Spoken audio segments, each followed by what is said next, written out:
అదే RTV app వార్తల్ని క్షణాల్లో చదివే అవకాశం ఉంటుంది. ఒక న్యూస్ పేపర్, ఒక టెలివిజన్ ఛానల్ మీ చేతుల్లో ఎప్పుడూ ఉంటాయి. హాయ్ హలో అందరికీ నమస్కారం. దిస్ ఇస్ సుధా గంటి. మీరు చూస్తున్నారు ఆర్టీవీ చిత్రాలు. ఇండస్ట్రీని షేక్ చేసిన బెంగళూరు రేవ్ పార్టీ కేసులో మరొక కీలక పరిణామం చోటు చేసుకుంది.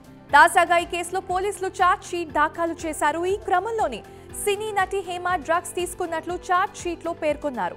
అలాగే ఆమె MDMA డ్రగ్స్ ను తీసుకున్నట్లుగా మెడికల్ రిపోర్ట్స్ అయితే జతపరిచారు. దీంతో ఈ కేసులో నటి హేమ కీలకంగా మారింది.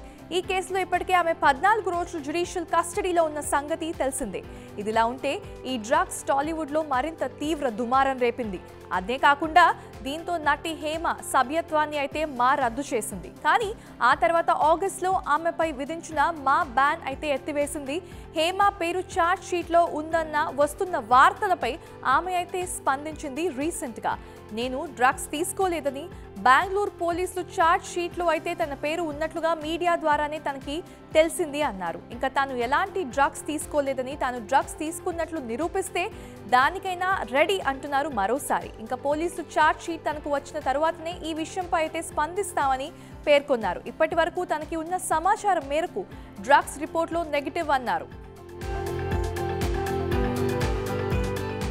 హైడ్రా పనితీరుపై AP deputy CM Pawan Kalyan Revanth Reddy గారిపై ప్రశంసల వర్షం కురిపిస్తున్నారు. ఆంధ్రప్రదేశ్లోనూ ఇలాంటి వ్యవస్థ ఉండాలని ఆయన భావిస్తున్నారు. ఇటీవల కురిసిన వర్షాలకు బుడమేరు పొంగి విజయవాడ మునిగిపోయిన సంగతి తెలిసిందే. ఈ నేపథ్యంలో వరద ప్రభావిత ప్రాంతాల్లో పర్యటించిన పవన్ హైడ్రాపై ఆసక్తికర వ్యాఖ్యలు చేశారు.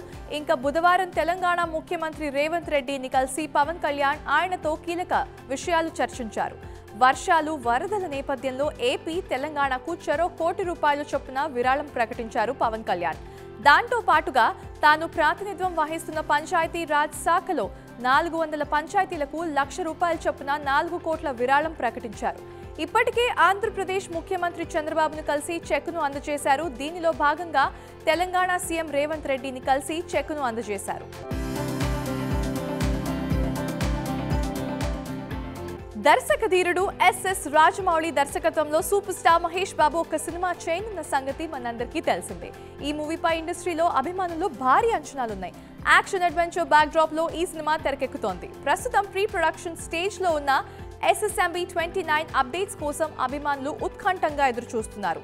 అన్నిటికంటే మించి రాజమౌళి లాస్ట్ మూవీ RRR దాదాపు 500 కోట్ల బడ్జెట్ తో తెరకెక్కగా మహేష్ సినిమా కోసం జక్కన్న ఎంత ఖర్చు పెడుతున్నాడు అనేది ఇండస్ట్రీ వర్గాలు గుసగుసలాడుకుంటున్నాయి. ఇంకా రాజమౌళి సినిమా కోసం మహేష్ సరికొత్త మేక్ ఓవర్ అవుతున్నారు. గతంలో ఎన్నడూ కనిపించని లుక్స్ తో ప్రిన్స్ ఎంట్రీ ఉంటుందని చెప్పేసి ఫిల్మ్ నగర్ టాక్. ఇంకా Amazon forest, gold mines backdrop లో సినిమా తెరకెక్కబోతోందని అంటున్నారు. కాబట్టి అందుకు తగ్గట్లుగా మహేష్ ట్రైనింగ్ కూడా తీసుకుంటున్నట్లు తెలుస్తోంది. అలాగే SSMB 29 గోల్డ్ అనే టైటిల్ పరిశీలనలో ఉన్నట్లుగా తెలుస్తోంది. ఇంకా ఈ మూవీ సెట్స్ పైకి ఎప్పుడు వెళ్తుందనేది మనకి క్లారిటీ లేదు. ఇంకా అక్టోబర్ 10న రాజమౌళి పుట్టినరోజు కావడంతో ఆ రోజున ఏమైనా స్పెషల్ అనౌన్స్మెంట్ ఉంటుందా అని ప్రేక్షకులు ఎదురు చూస్తున్నారు.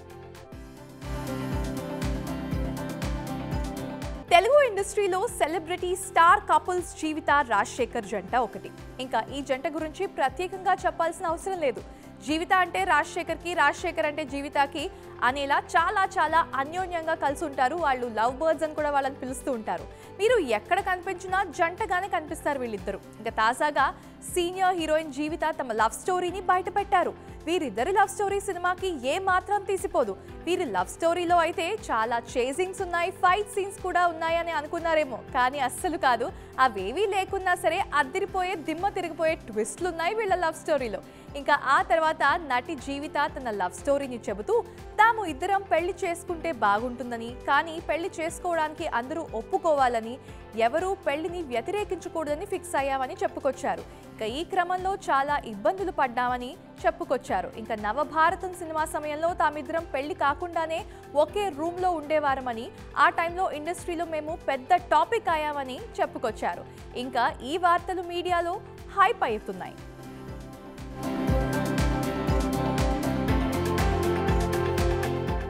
రేణు దేశాయ్ సోషల్ మీడియా ద్వారా పెట్స్ కోసం పోరాడుతూ ఉంటుంది.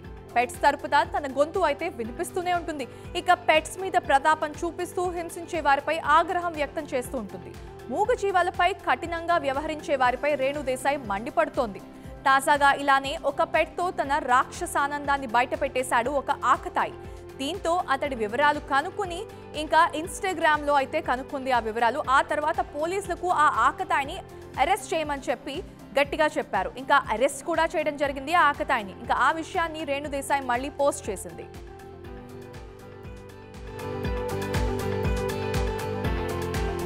రెజీనా ప్రస్తుతం తెలుగులో ఎక్కువగా కనిపించట్లేదు. రెజీనాకి ఒకప్పుడు మంచి ఆఫర్లే వచ్చాయి. మిడ్ రేంజ్ హీరోలకి రెజీనానే ఫస్ట్ చాయిస్ లా ఉండేది. కానీ రెజీనా ఒక్కసారిగా కనుమరుగైపోయింది. పక్క భాషల మీద కూడా రెజీనా ఫోకస్ బాగానే పెట్టింది. కుర్ర హీరోలతో రెజీనాకి అయితే ఎఫ్ఐఆర్లు ఉన్నాయంటూ అప్పట్లో బాగానే గాసిప్స్ వినిపిస్తూ ఉండేవి.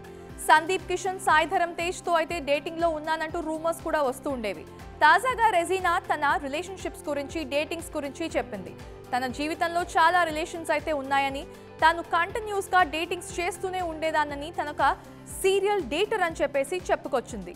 అంటే తను 100 మందిలో ఎంతమందిని డేట్ చేసిందో కూడా చెప్పుకొచ్చింది. అంటే దాదాపుగా తనకి 10+ బాయ్ ఫ్రెండ్స్ ఉన్నారని ఆమె ఒక ఇంటర్వ్యూలో చెప్పుకొచ్చింది. చాలా మందితో రిలేషన్లో ఉన్నానని క్లారిటీ ఇచ్చింది. రెజీనా మాటలు మాత్రం ఇప్పుడు నెట్టింట్లో తెగ ట్రెండ్ అవుతున్నాయి. రెజీనా మాటలు విని అంతా షాక్ అవుతున్నారు. రెజీనా గతంలో చేసిన వ్యాఖ్యలు గుర్తు చేసుకుని అనుభవంతో చెప్పి ఉంటుందేమో అని కౌంటర్లు వేస్తున్నారు.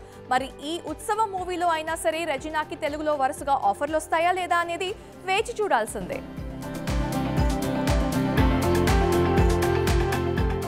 మెగాస్టార్ చిరంజీవి ప్రస్తుతం విశ్వాంబర చిత్రంలో నటిస్తున్న విషయం తెలిసిందే. చాలా సంవత్సరాల తర్వాత ఒక పక్క కమర్షియల్, ఇంకా సోషియో ఫ్యాంటసీ సినిమాలతో చిరంజీవి కనిపిస్తున్నారు. అండ్ ఫ్యాన్స్ అయితే ఈ సినిమా కోసం చాలా ఆసక్తికరంగా ఎదురు చూస్తున్నారు. మన విశ్వాంబర టీజర్ కోసం. టీజర్ ఎప్పుడు విడుదల చేస్తారు అనేది ఒక క్వశ్చన్ మార్క్ గానే మిగిలింది. దర్శకుడు వశిష్ఠ గత కొన్ని రోజులుగా టీజర్ కట్ పైన పని చేస్తున్నాడంట. ఇటీవలే టీజర్ కట్ అయితే పూర్తయిందని, అతి త్వరలోనే చిరంజీవి వద్దకు వెళ్తున్నట్లుగా సమాచారం అందుతోంది. వచ్చే నెలలో దసరా కానుకగా టీజర్ రాబోతుండగా, వచ్చే ఏడాది సంక్రాంతి కానుకగా సినిమా విడుదల కాబోతోంది.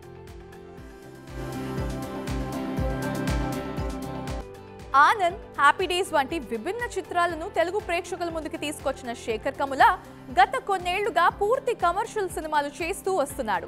ఆయన దర్శకత్వంలో వచ్చిన ఫిదా, లవ్ స్టోరీ సినిమాలు మంచి విజయాలు సొంతం చేసుకున్నాయి. సాయి పల్లవిని తెలుగు ప్రేక్షకులకి మరింత చేరువ చేసిన శేఖర్ కముల ఆమెతో 3వ సినిమాకి రెడీ అవుతున్నాడనే వార్తలు వస్తున్నాయి. ప్రస్తుతం చేస్తున్న కుబేరా సినిమా తర్వాత శేఖర్ కముల చేయబోతున్న సినిమాలో నాని, సాయి పల్లవి నటిస్తున్నారనే వార్తలు జోరుగా వస్తున్నాయి.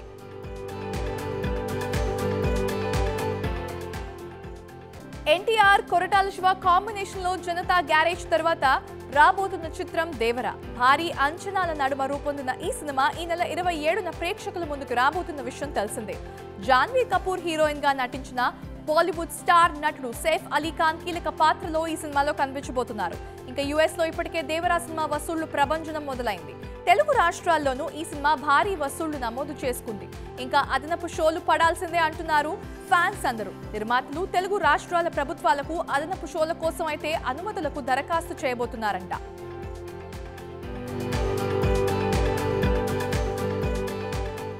బాలీవుడ్ లో అత్యధిక బడ్జెట్ తో రామాయణం సినిమాని తెరకెక్కిస్తున్న సంగతి తెలిసిందే. సాయి పల్లవి, రణబీర్ కపూర్ ఇందులో సీతారాముల పాత్రలో నటిస్తున్నారు. అయితే ఇప్పటి వరకు ఈ ప్రాజెక్ట్ ని అఫీషియల్ గా అనౌన్స్ చేయలేదు, కానీ షూటింగ్ మాత్రం మొదలు పెట్టేశారు. తాజాగా ఈ సినిమా షూటింగ్ కూడా పూర్తయిందంటూ ఒక న్యూస్ సోషల్ మీడియాలో వైరల్ అవుతోంది. మరి ఇందులో నిజమెంత? ఇక ఈ చిత్రంలో రావణాసుడిగా కేజీఎఫ్ హీరో యష్, హనుమంతుడి పాత్రలో సనీ డియోల్, శూర్పణఖగా రకుల్ ప్రీత్ సింగ్, కైకేయిగా లారా దత్తా నటిస్తున్నట్లు ఎప్పటి నుంచో వార్తలు వినిపిస్తున్నాయి. కానీ దేనిపైన మూవీ టీం క్లారిటీ ఇవ్వలేదు.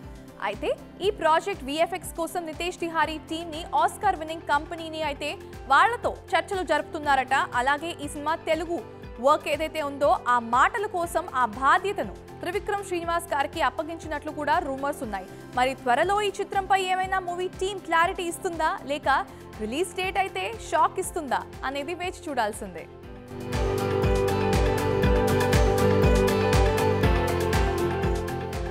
Thank you so much for watching. This is Sudha Ganti signing off. చూస్తూనే ఉండండి RTV.